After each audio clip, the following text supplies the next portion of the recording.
I'm going to start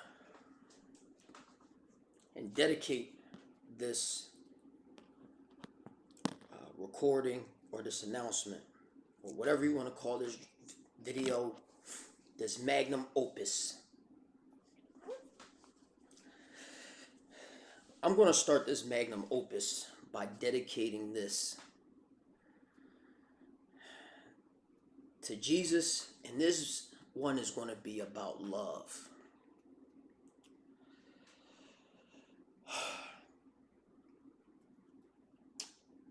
And I'm not going to be as critical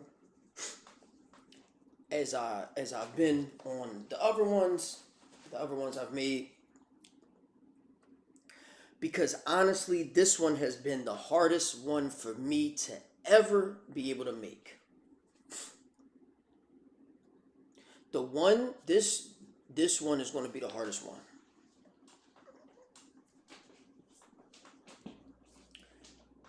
And I'm gonna explain why, but I'm also going to explain the journey, and then I'm going to explain what's happening in y'all life, and I don't even know y'all.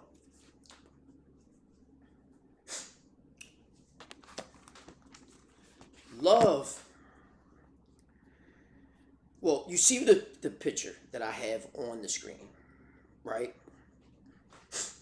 It's Jesus, and I know we got the man up there, and he's white or whatever, and all that.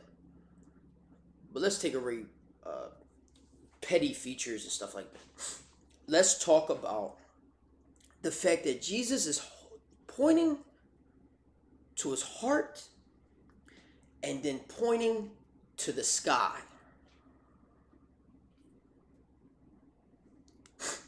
And in this video, this picture is everywhere. And Jesus literally, mostly all his pictures, he points to his heart and he points to the sky. And then they'll have the heart in chains or fire, stuff like that. Jesus said, only I can get to the Father. You have to get to the Father through me.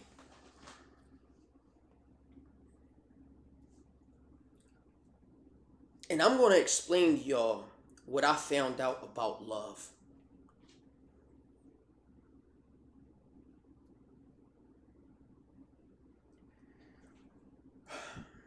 Like I said, it's going to be a very hard one for me to do. The first time I ever read about love in a book that I understood at the time a little bit, but I never quite understood it because it was versions of it. It was called the Kama Sutra. It's Indian text. It's Indian text. Most people think Kama Sutra and they're thinking sex positions. It's completely hilarious. But if you ever read the book, because this book's been around for like 2,000 years, the book Kama Sutra has sexual positions in there, like depictions of it. So it is funny. And the thing is that that's just one version of the Kama Sutra. So Kama is the god of it. Kama was a god, and he was the god of love. He would literally, like, he's a big, like, god, like a type of figure or whatever, strong person, and he would shoot people with an arrow. Boom, you're in love, like that. You know what I mean? It's really the bit. And this is the Indian text of it. What's crazy about that is, in another culture, what does that sound like, y'all? It is the same thing as Cupid, or the god Eros, because I don't know if y'all knew that, but Cupid was a remade depiction of Eros in Greek mythology. All these stories are the same, bro. Like, honestly, yo, if we was to really sit down and do religion, this is what burns me out about human beings right now.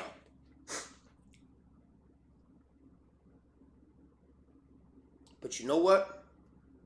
The reason why I'm not going to be hard on y'all today, like about, the way I was, because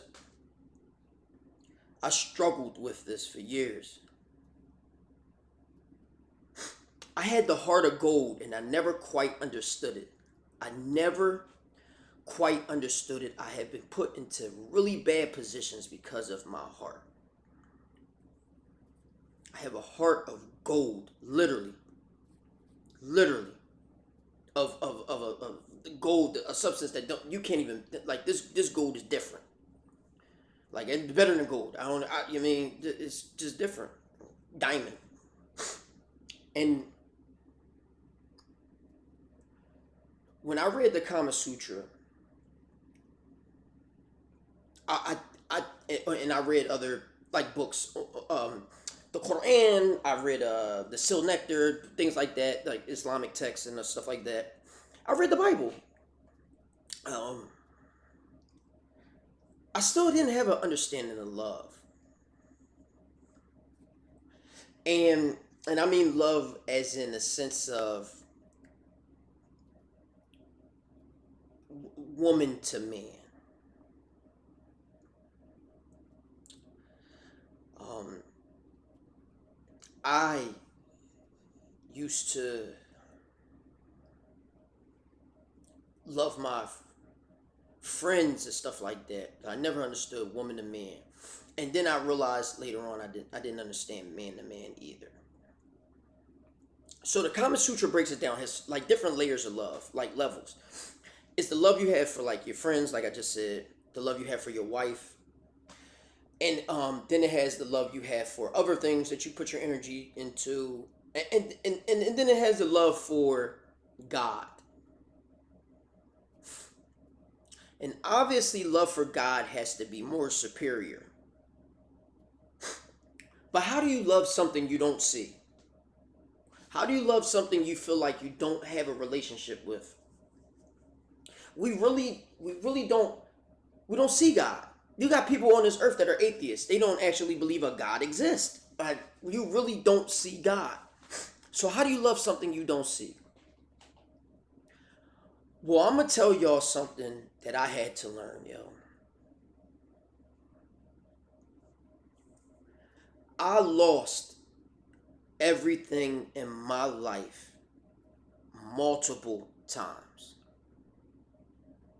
I've lost people that I love.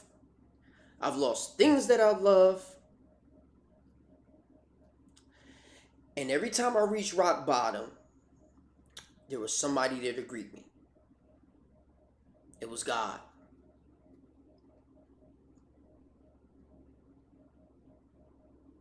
So if a person says, how do you love something you don't see? Well, guess what?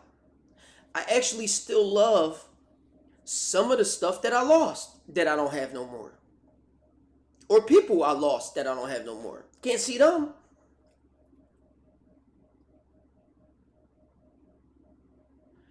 But the fact that every time I was at rock bottom, God was there with me,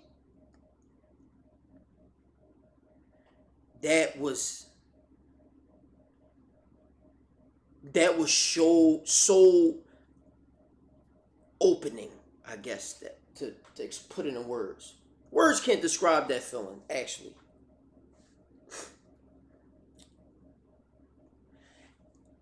And the sad part about that is, as a person, a man of me, love was the hardest thing for me to get over because it's one of the most powerful emotions. I'm a person that wears his heart on his sleeve. I'm a person that shows his emotion. I don't actually think it's a weakness. I think it's a strength. I actually genuinely don't care if it's a weakness or a strength. I don't even care, truthfully. Um, because people have used it against me, and the truth is, it just doesn't matter. I'm not dead yet. So, when they tell you make doesn't kill you, make you stronger, they're not playing. Like you just don't care. Like, and what I learned from not caring or going through so much trials is that it does make you stronger. In a sense of, sometimes the stronger makes you weaker. I don't know how to explain that. Like like sometimes going through situations makes you understand things from a perspective of where you become more kinder. And the reason why I say that is because you can always tell a person that's never done shit in their life. They always got something to prove. Or they always coming with the bullshit. Or the violence or stuff like that. They always coming with that. Like, this is the person that wants to kill the world, right? But when I say you haven't done nothing, I don't mean that you haven't done those type of things. Hopefully you haven't. But if you have, I don't necessarily mean that. But what I mean is, you still haven't learned yet to get over the obstacle, the hard part.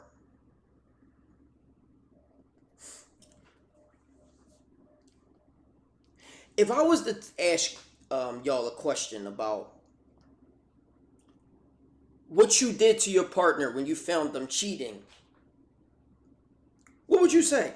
Like, what would you do? Like, would you go with if you met a woman that said, "Oh, when he was done cheat, when I found he was cheating, I went and had sex with his friend and stuff like that." Would you be with her?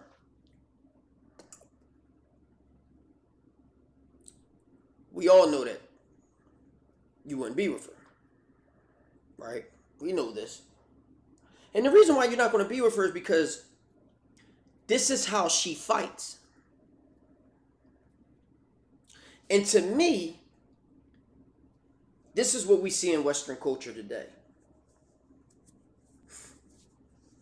In Western culture, or in the structure of marriage, I really can get into marriage, and I'm going to get into marriage at the end of this because it's all going to tie in. But we're lacking because there's no morality no more. You have none. Everybody in this world is ready for a tick for tat. There's always a tick for tat. I used to tell, well, nah, never mind. I will go into story. There's always a tick for tat. And I would explain to people that tick for tack is not winning nothing. You're not winning nothing. And if you think you're going to feel better going tick for tack, then you obviously has never done the tick for tack. You've never done it.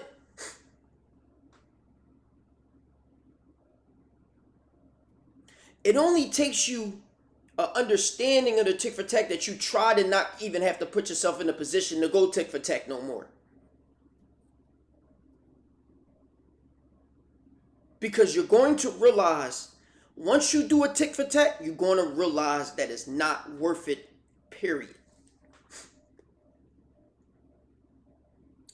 And that's why I said you realize that the person hasn't done anything. Like, they haven't been through nothing. They have no experience. They have no wisdom.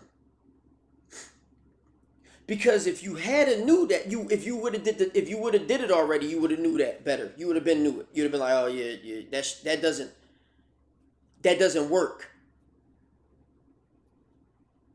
It doesn't work. And I'm not talking about it doesn't work. It doesn't prove your point. Cool. Yeah, it may prove a point. But what point you trying to prove?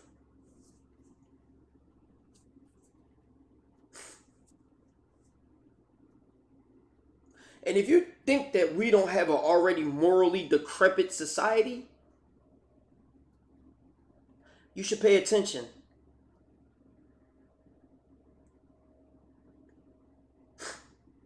You should really pay attention.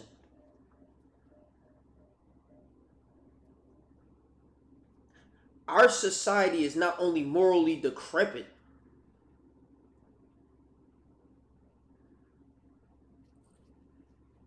but we're going to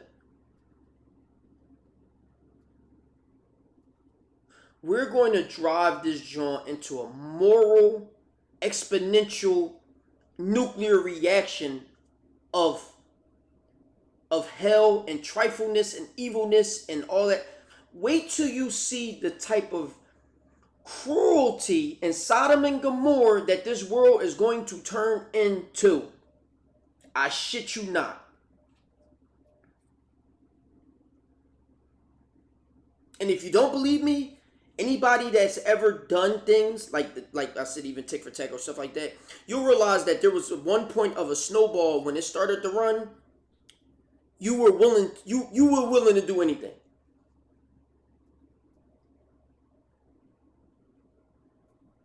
I mean, you were literally willing to do anything at this point. You're already in the mess. You're willing to take this joint all the way out to the end.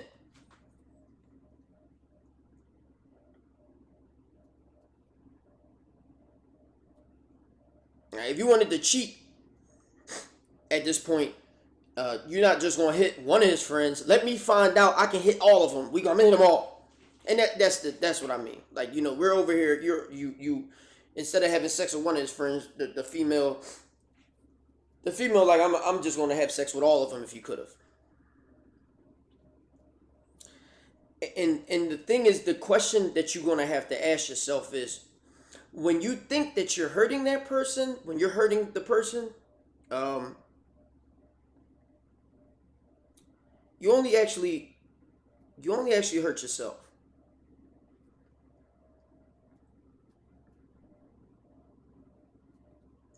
And this is what happens when you have a morally decrepit society, because other people should be the ones to tell you that, and we're not. You have nobody right now telling you not to do something. Everybody's over here having all their friends around, all this dumbass shit, doing all this dumbass stuff, and nobody is telling a person to not do something that is not right. As a matter of fact, you got somebody right now that's cheering you on to do some nut shit. Even if you about to do the nut stuff by yourself. You got somebody cheering you on. A whole cheerleader.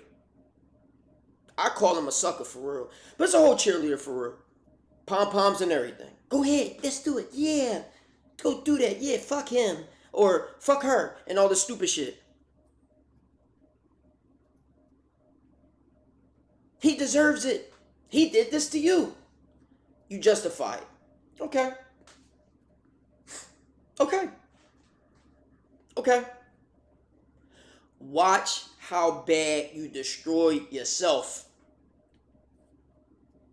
Now, maybe you need to be destroyed. I don't know. I don't know. God is the best of planners, man. But I'm going to tell you this. If you were going to choose between being the devil or Jesus, who would you choose?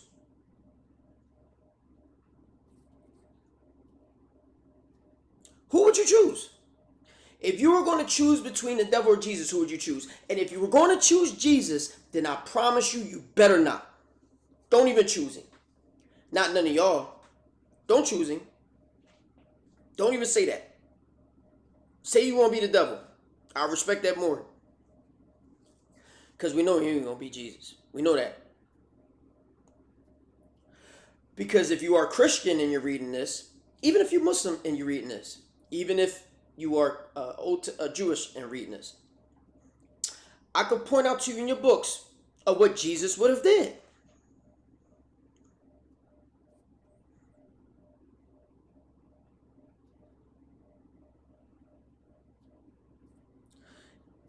Even the Prophet Muhammad sallallahu alaihi wasallam, even Moses, even any other prophet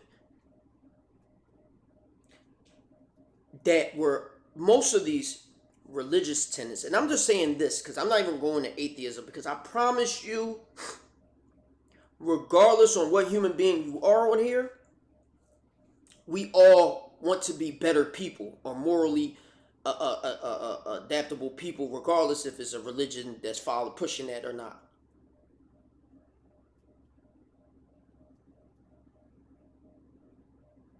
And if you don't want to be a better person, then you're around the wrong people, bro. Because somebody should have been inspired you by now to be a better person, unless you just a younger person or something like that. You should have seen somebody that was such a beautiful quality and characteristics that you want to be a better person. You want to be put into a better situation.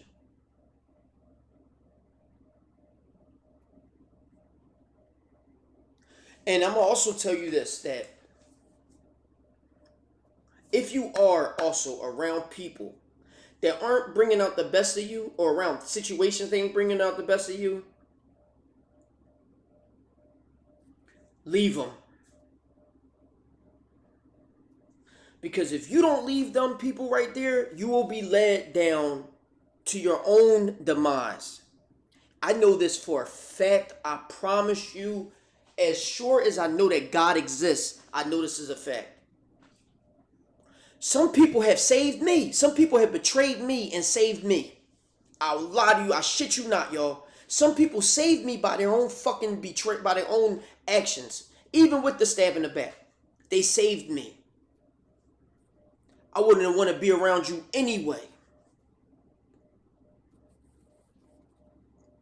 Because a person would justify their actions any way that they want. They'll justify and say, oh, he did this to me, or he did this, and he did that.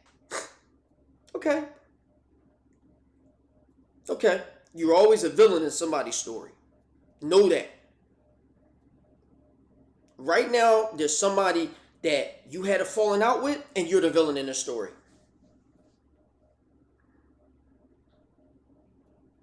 And with the way social media is nowadays, or the way the way gossiping people are nowadays, the way you people gossip, y'all need gold medals for this shit.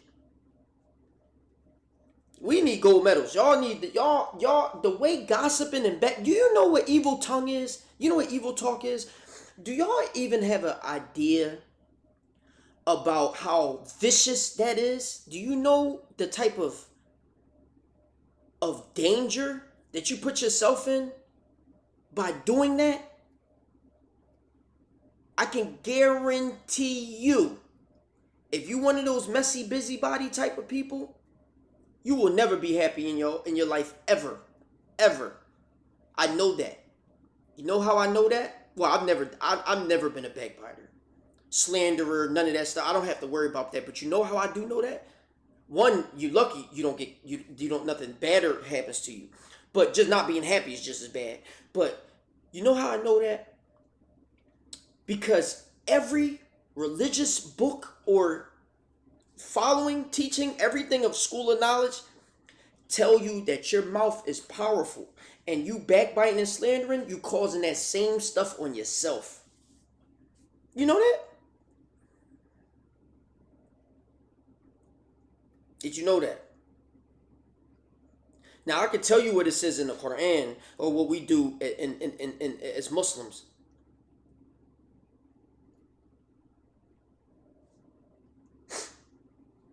But I'm also going to tell you this. This religious sect does not matter. Because even in Judaism, they say it's called evil tongue. When you're about to do evil, you might as well do the action. You might as well, because you are just as evil.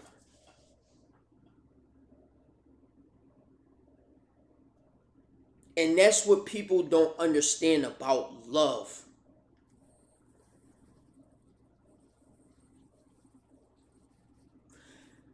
God considers us to be children. You know why we're considered to be children? Because we're all morally like children.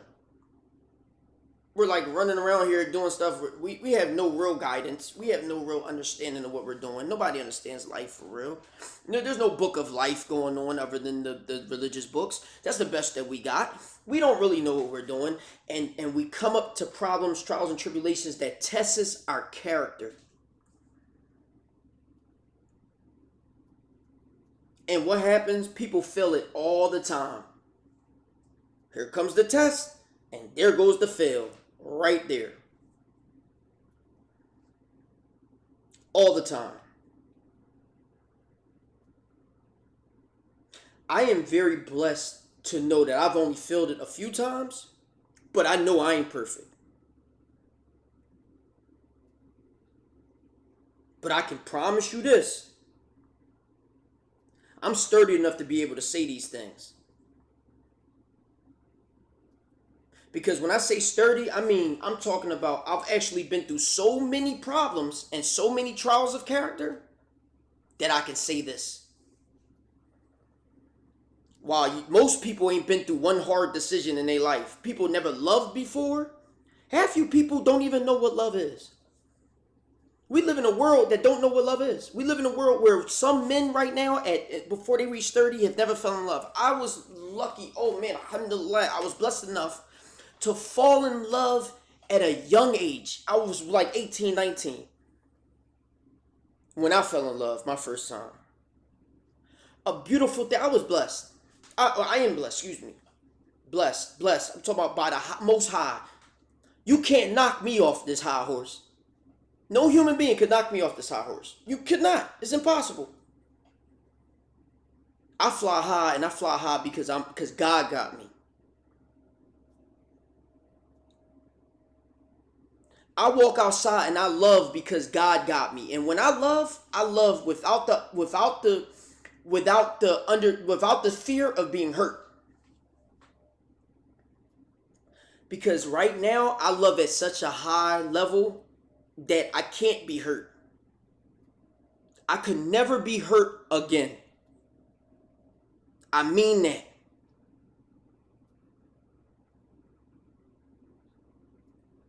I have reached a level of love for myself, for my Lord, for my family, and for other people that I could never be hurt again. And that's what we missed about love. We as a society today don't love nobody. We don't even love our own family. We don't love our own family. What are you going to say you love them? You love your family, right? Love them, right? Yeah, of course you do. Yep. Yep. How deep is your love? How deep is it? Because if you could tell me your love is deep enough to do, no, but I won't do that, then how deep is it?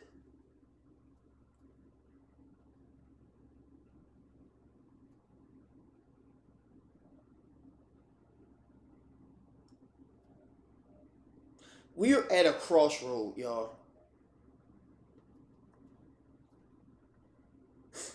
I literally put up a joint about politics.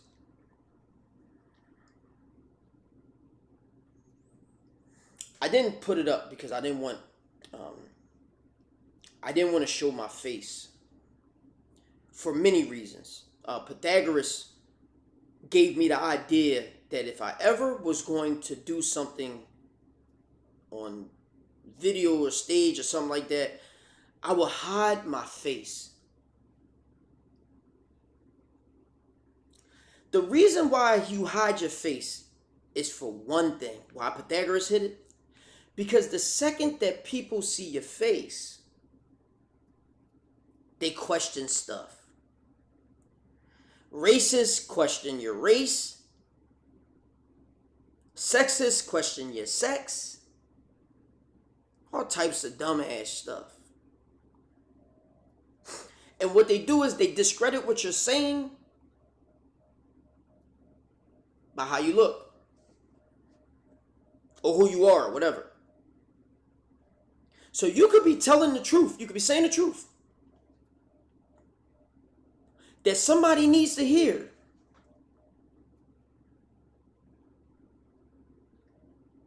And they will literally miss it. Why? Because you're not behind the veil.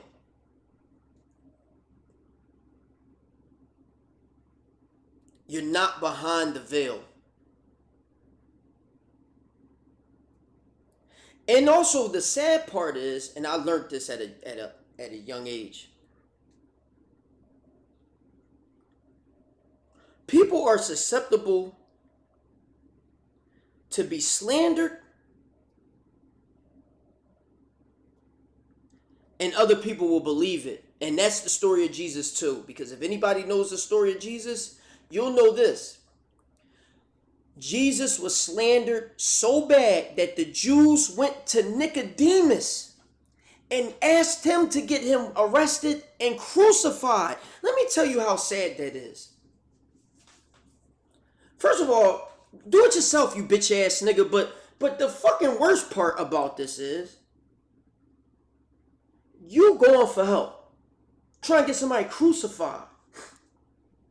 What type of sucker is you? And you slandering his name. Jesus did nothing to you. Jesus helped everybody he came around. I know that feeling. Oh God, I know that feeling. I know that feeling of helping everybody that you come around. And then being backbitted, slandered and stuff like, oh gosh.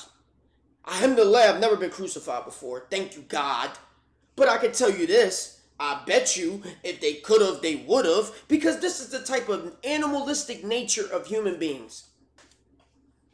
You couldn't let Jesus just live and do his thing and teach and all that. You so nasty of a evil that a person as good as Jesus, you had to go crucify him on lies. On lies. If it don't get worse than this, on lies. No homework done, no nothing. And you know, to me, that's a disgrace. And you'll justify it anyway. Well, he was talking bad about the king or some stupid shit like that. Man,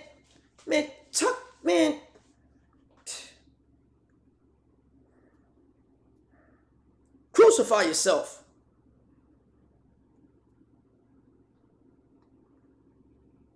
You can't justify evil, yo. You cannot justify evil. I promise you that.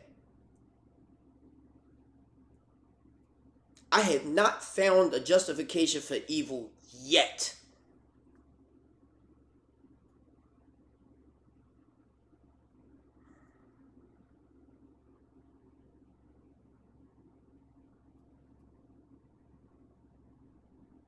That's what love has taught me.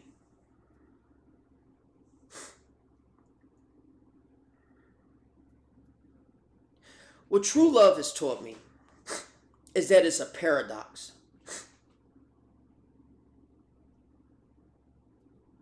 Right now you have somebody. Right now you have somebody that loves you. That you hurt the most. Or somebody that you love that hurts you the most.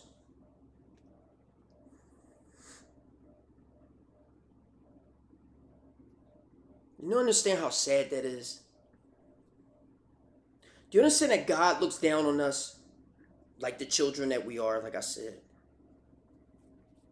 And sees us making all these mistakes, all this blasphemy, all this stuff.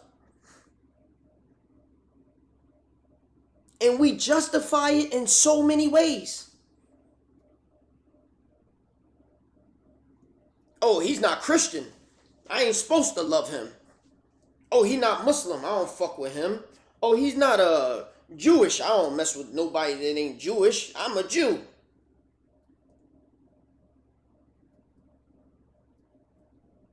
Really? You Jewish? Okay. You follow the 10 Commandments? Do you love thy neighbor? Are you coveting thy neighbor's wife? Are you doing these things? Do you love your neighbor? Do you? Do you even understand what love is to love? Have you ever felt it before? Because I can promise you literally the cause of all human suffering right now today, and it's not Buddhist philosophy. This is mine. I know this for a fact. It's selfishness. It's selfishness. Half you people are the most selfish people I've ever seen on this planet. Y'all are animals. Animals. Complete animals. Animals. Like, we watch this stuff, you see it on TV, or you see it in real life as far as outside, and you see people become animals. Literally. Animals. Complete animals. No morality at all. And they justify it anyway because they want to be able to do their evil.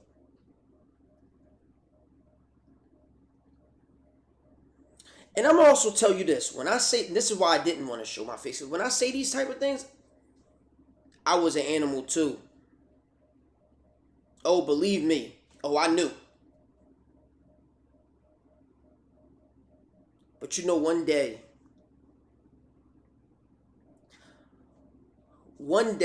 I started understanding things from a perspective of it happening to me. And that's the paradox of love.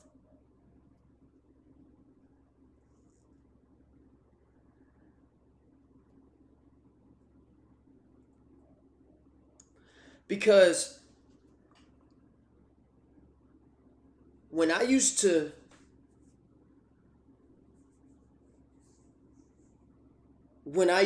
do things that was unloving, what God did was he started doing things back to me.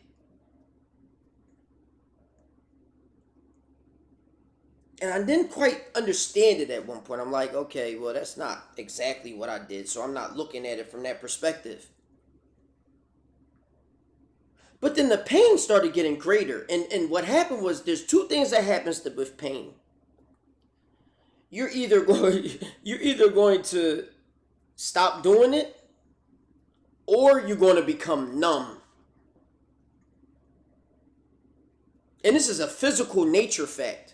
Even painful things like what do you call it, gunshots or falling downs or stuff like that, or car accident, you don't feel it.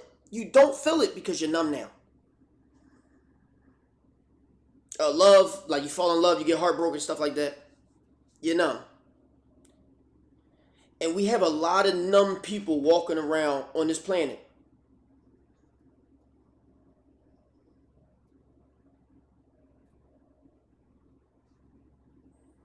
And I think it's honestly a good time that we wake up. That we accept not being numb anymore. Has anybody do you think so? Do you think that this is not like a Mayday moment? Honestly, I am completely done. Like I'm done. I'm so done with like I don't think I really want to.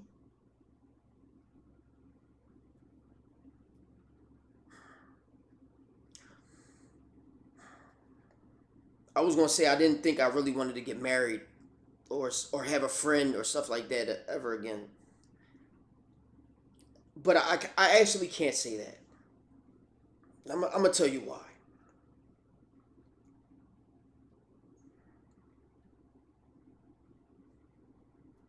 Because I have love inside me, and I always have.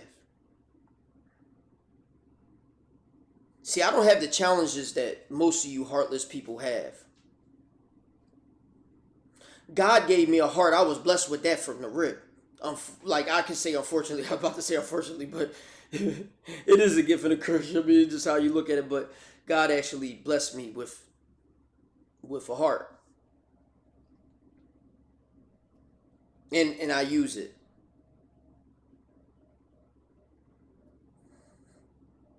And it was always when I didn't use it that I felt regret. It's not use it, didn't use it, but it was always when I overlooked it. Like I overlooked using my heart, or what, I don't know how to really explain that. Overlooked it, I guess. That I regretted it. That I was like, damn, I should have looked. I should have used it. That was a testing moment for me, and I failed it miserably. Like what y'all doing right now. And we have them right now. We're starting to have them by the boatload, y'all. We're having heart testing moments by the boatload, and a lot of people are failing. A lot of y'all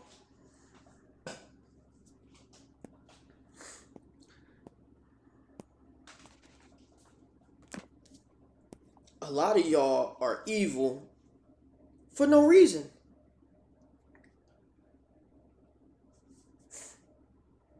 A lot of y'all are evil just to be evil, yo. Like I said earlier, you haven't been through nothing.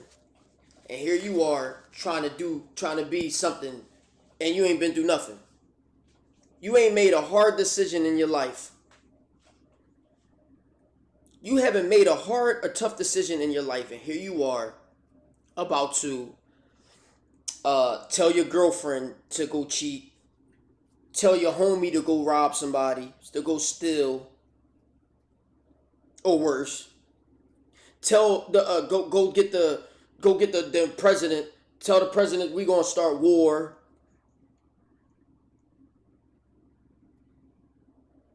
You don't know what it's like to be in battle, but you want to start war.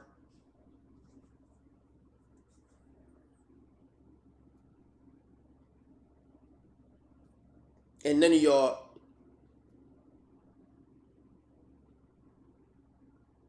have had a hard decision in your life. You're not battle tested, and you don't have a heart.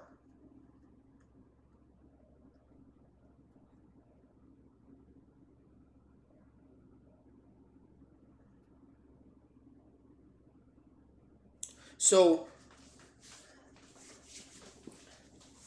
these stories, like the Kama Sutra, the story of the Bible, the story of Jesus in the Bible, the story of Eros and Cupid, even the story of Tristan and Isolde. It's Isolde. That's my favorite story right there. That's the story that any hopeless romantic should hold on to, and that's something honestly that I hold on to because I'm a hopeless romantic for the of finalizing a true marriage. I'm also tell you why marriage is done in other countries by arranged. Right now, if we had arranged marriages in the United States for a human being, we would have more population. We wouldn't need immigrants to come in and flood the nation and stuff like that. We wouldn't need all these, to do service industry jobs and stuff like that. We wouldn't need that stuff. You know why? Because we would have a population. Right now, our population is at 330 million people. I'm going to tell y'all something that you may not believe or whatever, but I hope you people are preparing for war.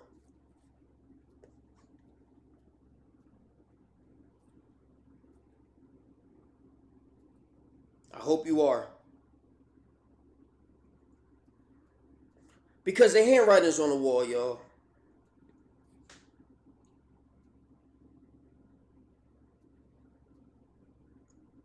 And I also hope that you believe that Donald Trump will be president in November.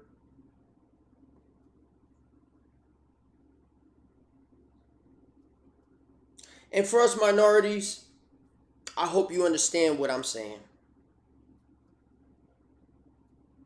Because this is almost a guarantee now. And I knew it then, but it's even more of a guarantee now. And I don't know if people can see the handwriting on the wall, but it is. And I used to believe that people were inherently good and that their goodness will always triumph. But I'm starting to understand now why Egypt had the pictures on the hieroglyphs on the temples and on the pyramids or the Sphinx, why it has an animal body and a human head.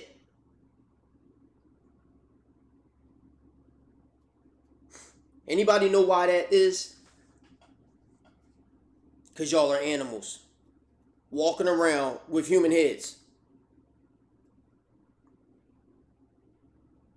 You really are that. And that's what people don't understand. And then you had the human bodies with the Godhead, the abyss. You know what that means? I'm sure you will know that now. I've read so many books on Greek mythology, on developing spiritual systems and stuff like that, on African spiritual systems, the Me Too nature, things like that.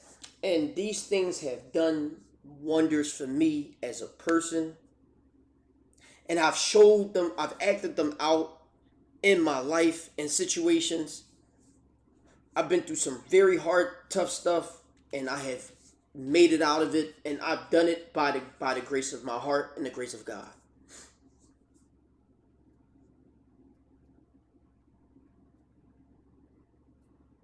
And one thing I would tell you that is completely sad is that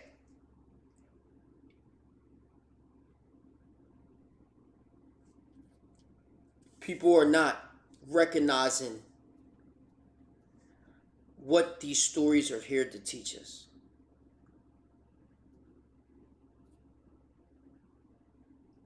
I'm glad I did.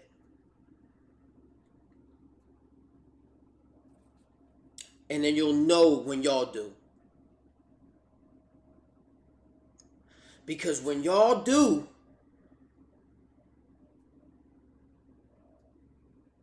I wouldn't have to worry about the war that's coming up. Or I wouldn't be having to worry about if I could find a wife. Or I wouldn't have to worry about whatever other things would worry about or whatever. I don't actually worry even about those things. I just know it's going to happen. And I know it's going to be bad.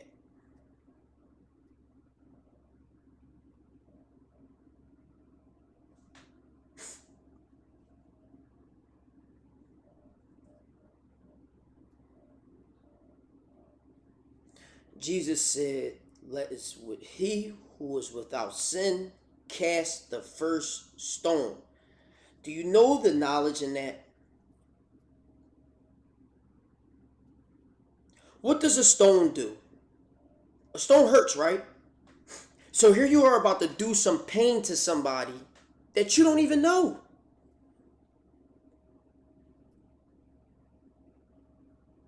And if you did know him, you can't cast the stone because you're not without sin, dickhead. And when I mean throw the stone, you have to do something that's violent. Or something that's nasty.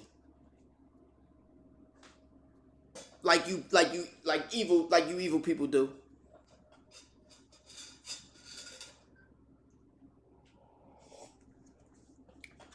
Like you evil people that go out their way to go and hurt people for no reason, or to go to Nicodemus like they did, to hate on Jesus. And like I said, I can speak from experience from that. I've seen people go all the way out their way to try to hurt me. Silly stuff. All from slander. I've seen it with my own eyes. That's why these stories are real. They mean something. And honestly, yo, I hope that we all make it out of this joint. Because that's what love is about. Love is about showing human compassion amongst the suffering. They're not going to say that you're not going to suffer. Like, God never said that. You're not going to come here and not suffer. You're going to suffer. It is what it is. You're going to be betrayed. You're going to have all these things happen to you. It's going to happen. The thing is, you're not supposed to do it back. You ain't supposed to do the tick for tack. You're not. You're not. You're not. And as simple as that. You're not. You're supposed to have enough love inside yourself to be able to look and forgive that person. That was what I meant about it being the hardest thing for me. Because it took me this amount of years on this earth to finally start forgiving people. I have now finalized my last love thing.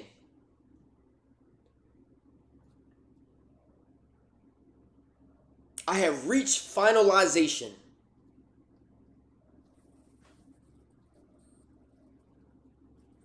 I have hit every pillar of love,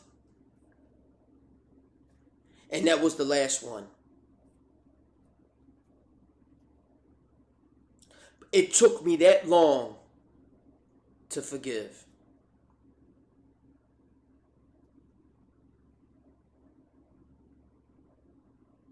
And that was done truly by the grace of God. And I thank you so much for that. Because truthfully, that's why God said, love your enemy. You know why? I love my enemy. Thank you. Thank you, my enemy. You have helped me reach this trifecta.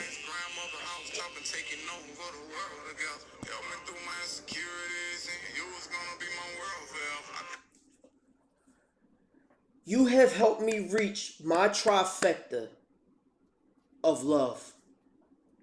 Not trifecta, excuse me. You have helped me reach my zenith of love. I have now reached my zenith of love. Forgiveness.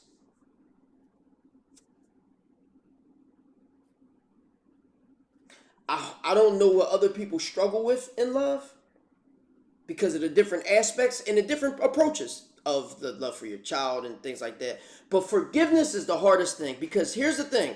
Your child spills something on the floor or does something, you go ahead and beat the hell out your child. You forgive them?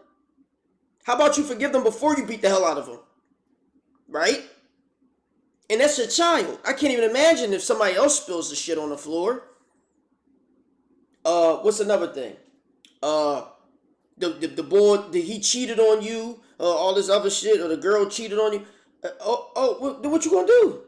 You gonna cheat on him back? Wow, oh, wait, shoot. You gonna put a gaping hole in your pussy, huh? Stupid. Oh, you gonna get, your dick gonna fall off, huh? Stupid. Oh, what's the other one? The book. Oh, he wanna steal. He wanna steal and stuff. He steals now. You catch him. You forgive him?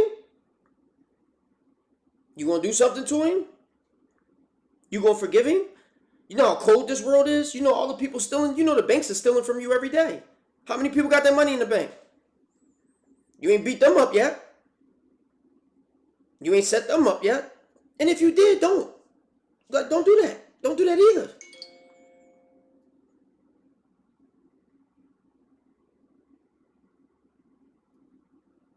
Because at this point right now, this earth needs an awakening. Y'all people need to be an awakening. We have a moral decline in our country that is completely in rapid succession to the toilet. To the toilet. You got a pack mentality of cancel culture. Everybody wants to join together to cancel something and do, we have a movement of doing right stuff. How you doing something right by doing something wrong? How that makes sense? And you doing something wrong. How that makes sense? And half you people are blindly following somebody else that's hating on somebody else. And half you people are blindly following somebody else that is completely lying.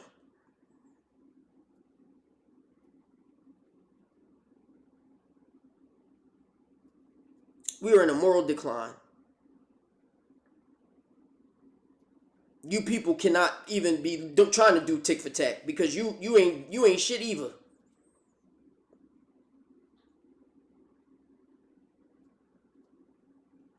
And God is exposing the not shit.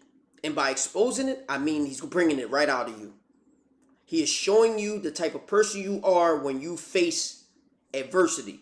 That's why I said it's the suffering with compassion. Because you're suffering, but you looking, you saying, I would not do that to you.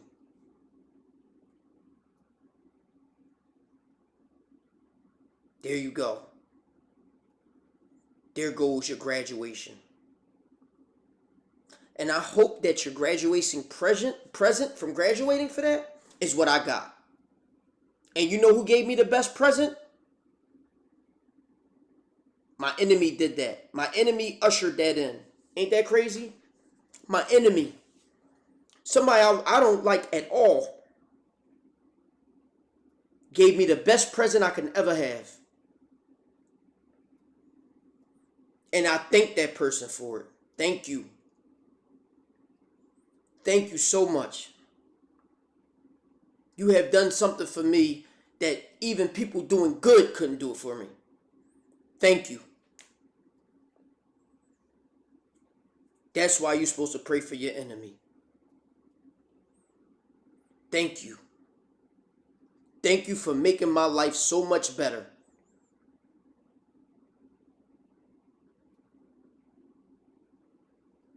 And I wish y'all the same thing. I really wish y'all all the same thing. I wish y'all all the same thing, yo. Not the pain. Not the pain and all that. But the love. And the understanding and the wisdom that comes with it.